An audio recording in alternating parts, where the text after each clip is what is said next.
Welcome to Solo Sailing with Trevor White, and tonight I'm going to talk about single-handed sailing and sleep. On the yacht, on the hard, so it's a bit noisy up here on the hard. Got some bugs outside making a bit of noise, and the fridge is struggling. Being on the hard, it's a little bit warm, so there's a few ambient noises around, so I apologise for those. But tonight's topic is an important topic. It's how do we get sleep as a single-handed sailor? And it is something that's not discussed that often, so I thought I'd dig deep and discuss it and share my thoughts and thoughts and strategies of how I get sleep when I'm single-handed sailing. So it's not always possible to get a full night's sleep when sailing. It's very much a luxury. Getting adequate rest is possible though, and it's crucial for safe and enjoyable single-handed sailing. One of the strategies I use is a power nap. So I'm going to go into a lot more detail on napping and why I do it. So unlike conventional crewed yachts where you've got several crew and you're sailing and you can do crew rotations, if you've got an experienced crew, you can rotate through with 3 or 4 hour watches or even longer, and everybody can get a decent amount of sleep. So solo sailors face unique challenges when it comes to sleep. Often you're in places where you're not going to get enough sleep. You're in shipping lanes, or you're in places where you need to navigate more effectively, and you might be sailing for 24 hours, day and night, for extended periods of time. You still need to get sleep, otherwise you'll just fail to operate. So the strategies for getting that sleep is incredibly important and something that we all learn eventually. However, it's nice to be given a few tips and the strategies on how to do it efficiently. So I used to work in the Special Forces, so getting adequate sleep was always a challenge, and it's where I developed my own strategies for napping. I could step on a plane or a helicopter and be asleep in a minute, get the 2-minute call, and I would be awake, ready to go, sort out my tools, and I'd be ready for the next job. So I've adopted those strategies and brought them into my sailing environment, and now I'm going to try and relay some of those experiences for you. So listen in. Hopefully there might be a few tips that you can take away for your own single-handed journeys. So with constant vigilance, the responsibility of monitoring a boat, the course, the weather conditions, it all falls on us, the skipper, the solo skipper. For many people this leads to a lot of anxiety and also difficulty in falling asleep, particularly those new to solo sailing at the start of a trip, or before you get back into a routine of sailing. Even myself, I still find the first couple of days on a solo journey, I've got to get back into that routine of power napping, and I need to set that routine for myself. So for some people, limited space on a sailboat creates challenges, and that's one of the issues you need to work around. So all sailboats have limited space relative to a conventional home, but on some of the smaller boats, you've got limited sleeping quarters. Finding a comfortable, secure place to rest can be challenging, particularly in rough seas, and especially when you're fully loaded for an extended ocean passage. You've got food everywhere, you've got additional water on board, you've got spare parts. All of these things take up space on your boat, and it can even take up bunks in some cases. So you need to create a safe bunk with good lee boards or good lee cloths. And I go into more detail on that on the website, so if you want to find out what lee boards or lee cloths are and how to efficiently and effectively use them, check out the website. You need to ensure that it's just for sleeping. That's what I believe anyway. It's super comfortable. The bunk needs to be easy to get in of and easy to get out of, also in a hurry. And you need to be able to climb back into it and just drop off back to sleep. You shouldn't have to go through elaborate strategies of changing your bunk every time you want to get a nap in. I often do 20-minute naps in busy shipping lanes. I get out of bed, step straight into my sea boots. Then I conduct a visual 360 from the cockpit. So I step up into the cockpit and do a 360, looking at any hazards that are near me. I then check my AIS, my plotter, and my radar. And if I don't find any visual or plotted threats, I'm comfortable again. I will then reset my alarm. I'll go straight back to bed, for another 20 minutes. So I'm typically setting it for 20 minutes. It depends on the speed of boats moving in the area, and if I'm checking my AS, I can plot what the speeds of the vessels are, and that will tell me how long I can sleep for. So, if you've got a ship that's 20 miles away and it's doing 20 knots, that gives you an indication how long it's going to take before it's there. And typically, it might only take me 5 to 7 minutes once I've stepped out of bed, go upstairs, do a 360 in the cockpit, check all my instruments, check my course that I'm on, make sure that it's still good, the sails are still relevant to the wind, they're not going to become a problem for me, there's no threats or hazards, and I don't need to change course, and then I can go straight back to bed. So 5 to 7 minutes and back for another 20 minutes sleep. At times I do need to make course corrections, or I may even need to do a sail change. However, I try to set up my sail plan so I need minimal changes during an evening, even if it means reefing early and losing a little bit of boat speed to ensure I'm well rested. I don't want to be getting up and doing sail changes in the middle of the night if I can help it. At times you always have to, but if I can get away from it and I can just rotate through my power naps, then I prefer that. And even if a passage takes a little, bit extra, a few hours or a day to complete, that's still okay with me. I prefer to be well rested and sail safely than push the boat hard and try and get every knot of speed out of the boat. I'd prefer to get a good night's sleep and the boat just be cruising along. If I'm losing a knot or two, that's no big deal. The other thing that is a bit of an issue for some people is the motion of the boat. So the boat's constantly rocking, it's moving around. It can disrupt your sleep patterns. It can make it difficult to achieve deep sleep. And typically in the first part of a journey, when you've just got back on the boat, you're getting back into the routine, you're getting used to the motion of the sea.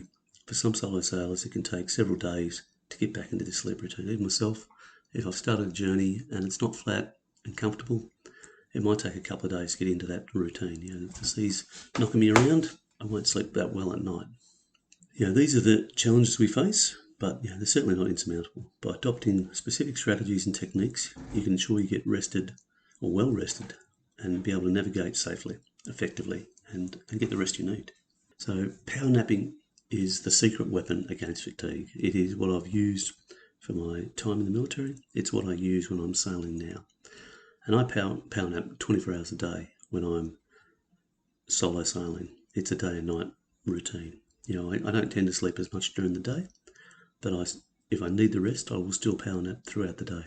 You won't get a full night's sleep, or most people don't anyway, but you get short naps, and these can significantly enhance your alertness, your cognitive performance, and it's crucial for making sound decisions while sailing. If you're not well rested and you're tired, you will start making mistakes, and these mistakes are dangerous, and they can lead to catastrophic failure. Reduce fatigue. Power naps combat the effects of sleep deprivation. They improve your ability to concentrate and react quickly. You need to have sleep to operate as a solo sailor. It also enhances your mood. Short naps have been shown to elevate mood and reduce stress, both important factors for when you're solo sailing. It maintains a positive outlook during a long solo journey, even if it's 3 or 4 days. But sometimes, we're out there sailing for several weeks or a month between locations, so you need to get into a good routine of getting plenty of sleep. And I believe the key to a successful power napping lies in making a plan and the consistency to follow that plan through. So mastering the power nap. These are my strategies for optimal rest. Set a sleep schedule. So I set up a schedule of when I'm going to sleep, and I try to maintain that schedule as best I can based on the environment that I'm in and what's happening around me. I establish regular napping schedule, even if it means shorter sleep periods than you're accustomed to. The consistency helps regulate your body's sleep-wake cycle. Prepare your sleep environment. I create a dedicated sleeping area on my boat. It's dark, it's as quiet as I can make it, and it's as comfortable as possible.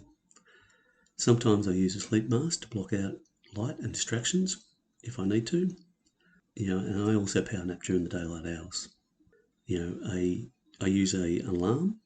So an alarm is essential for power napping solo, and particularly in busy shipping lanes. I avoid the risk of oversleeping, particularly when I'm starting to get tired. I have a reliable alarm. In fact, I have two. Yeah, these wake you at your designated period.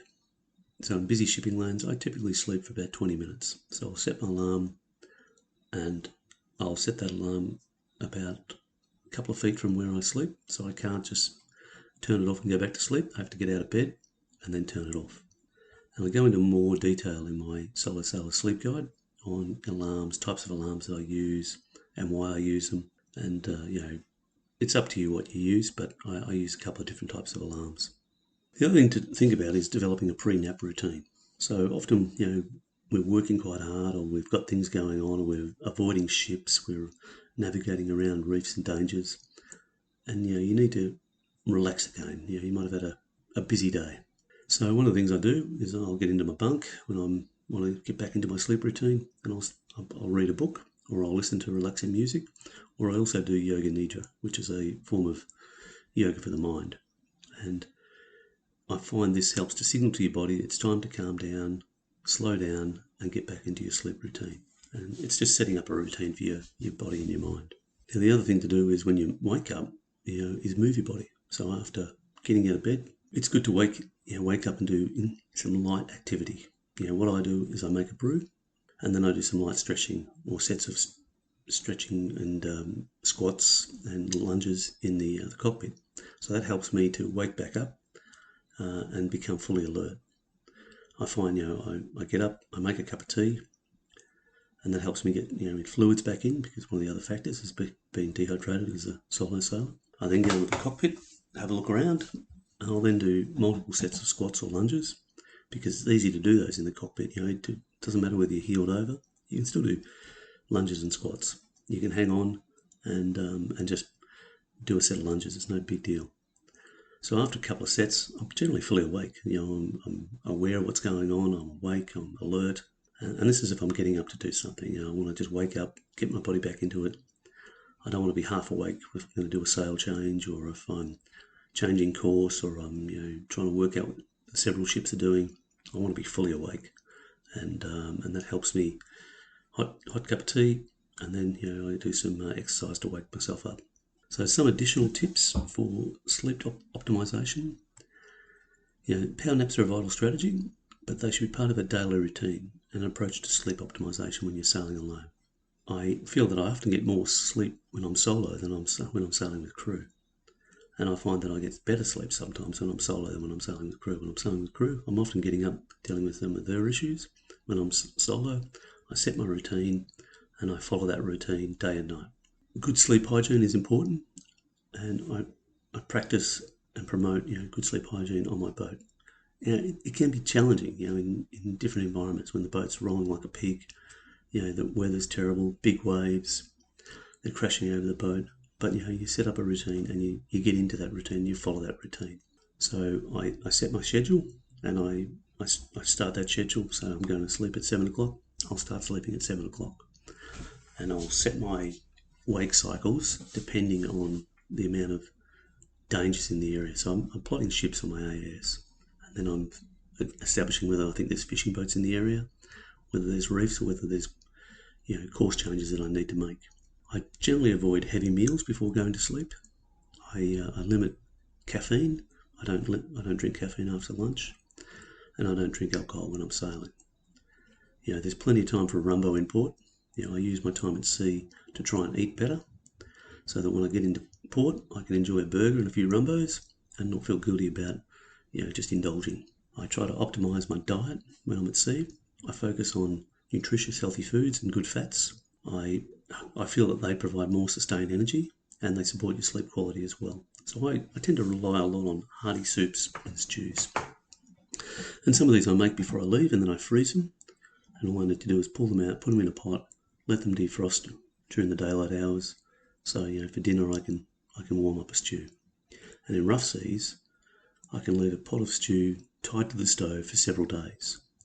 All I do is I take a cup of food out of that pot into a bowl, and then I add a cup of food back in, some veggies or meat, and that stew can just be sustained over several days if the weather is terrible. And all I have to do is reheat it. So I've been using the strategy for over 20 years. It works quite well. I mean, you need to obviously monitor and not leave it on the stove for days, or if it's hot, it needs to go back in the fridge. But if it's quite cool weather, the meals don't go off. You're just reheating them for lunch and dinner. You're getting your nutrition, and weather rarely lasts more than about 4 or 5 days, and then it improves again. So it's just a short-term strategy, but your pot's tied to the stove. All you're doing is taking out and adding food. It's I'm not going to get my own cooking show with this cooking strategy. It's pretty it's not terrible. It's quite tasty actually in many cases. I put a bit of chili and lots of different spices that I like, so I make the food tasty. But it's a bit boring. But boring is good when you're hanging on and you don't want to cook. So the other thing I try to do is I stay hydrated. Dehydrated will disrupt your sleep patterns, and it's also a danger for solo sailors. They don't drink enough. So I set up a routine of drinking enough. I drink plenty of water throughout the day, and I drink plenty of tea. I'm drinking water or tea every 2 hours. I basically make a brew, a cup of tea, every 2 hours and have a cup of tea. And that keeps me hydrated at sea. And if I'm drinking water, I tend to add lemon to it, or something that makes it a bit more tasty, so I want to drink it. I don't typically like the taste of water that much. Some water tastes great, but water is not that fabulous. So I'm add a bit of lemon to it, something that makes it a bit more palatable. The other thing I also do is I use relaxation techniques. So things like deep breathing, meditation, these can help calm your mind. The one thing I tend to use quite a bit is yoga nidra. It's a form of meditation for the mind. It's very easy to do. You're just listening to a voice or a video tutorial, but it provides really excellent relaxation effects. I started doing this when I was in Special Forces, and it's taught in Special Forces to allow people to relax, deeply relax, in a short period of time in the most challenging environments. So, it's not just skinny chicks in bike pants and some faggy guy with long hair. Even Special Forces soldiers use this technique to relax their mind and find excellent effects. The other key to sailing is to listen to your body. If you're struggling with sleep, you need to get more sleep. You need to force yourself, even if you have to hove to, and just wait it out and sleep for a few hours. These are the things you need to do. If you can't go to sleep, also don't worry about that so much. If you're not able to get to sleep and you're trying but you just can't, get out of bed and find something to do. There's always something to do on a boat. There's always something to fix on a boat, or repair, or polish. Like when on board, I just go around and polish all the stainless steel. I don't stress the small shit. I just try to enjoy the journey and do the things that I need to do during the day. And I find that if I don't, stress about things too much, I tend to relax, and then I can get better sleep. So embrace your power naps, implement sound sleep strategies and practices, prioritise your overall well-being, good food and relaxation techniques. Listen to some chilled music, no thrash. You can conquer the challenges of sleeping as a solo sailor if you follow these strategies. A well-rested sailor is a safe and confident sailor. You're ready to navigate the ocean. You can embrace the unique rewards that we find as solo sailors. It's amazing out there. So that's what I recommend. I'm going to have more information on my website. I'm going to have a downloadable guide to sleep. So there's a lot more to it than just what I've talked about. But these are the basic strategies to get you started. And there's plenty of there's plenty of studies on power napping and the positive effects it can have. And as a person who's used it for probably over 30 years in different environments, I find it a very, very worthwhile strategy to employ. If you find my content useful, give me a thumbs up or leave a comment. If you'd like more information, let me know. If you would like to read this article, just visit my blog. So I've got a very similar article to what I'm talking about. If you like the written form, check out the blog. If you want more information regarding sleep strategies, visit the website and download the guide. I'm adding more information all the time for my people, which is a solo sailing crew. So safe sailing. See you out there.